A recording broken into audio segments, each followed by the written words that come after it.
আসসালামাইকুম প্রিয় দেশবাসী। বর্তমানে চুরি ডাকাতি যে পরিমাণ বাড়ছে, এরকম হইলে কি দেশে চলবে?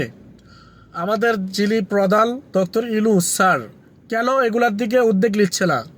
গতকালকে আমার এলাকায়, আমার গ্রামে ডাকাতি হয়। আমার এলাকা হচ্ছে মাদাইয়া গ্রাম, দুতলা থানা, চালদিলা, জেলা কুমিল্লা। আমার এলাকায় দুতলা ভুয়াবাই ডাকাতি করে যাওয়ার সময় আমার এলাকার ভাইদেরকে কুপিয়ে জখম করে যায়। যে পরিমাণ কুপাইছে, যেগুলো দেখলে আপনারা বুঝতে পারবেন, স্কেলে দেওয়া থাকবে। তো আমার কথা হচ্ছে, এখনো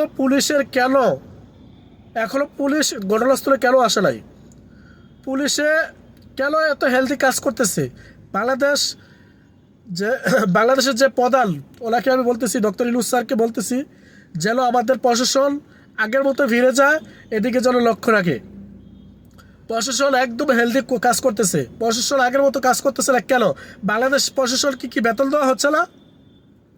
বাংলাদেশ প্রশাসনকে বেতন দেওয়া হচ্ছিলই। আমি চাই ডক্টর ইউনূস স্যার যেন কঠিন, মানে পুলিশকে কঠিন দায়িত্ব দেওয়া হোক, যেন কোথাও কোনো ডাকাতি করার সুযোগ না পায়। আর ডাকাতি করে যাওয়ার সময় যারা কোপাইছে, তাদেরকে যেন শীঘ্রই আইনের আওতায় আনা হোক। দেখেন স্কুলে দেওয়া ছবিগুলা কীরকমভাবে কোপাইছে। সবাই ভালো থাকবেন, আল্লাহ হাফেজ।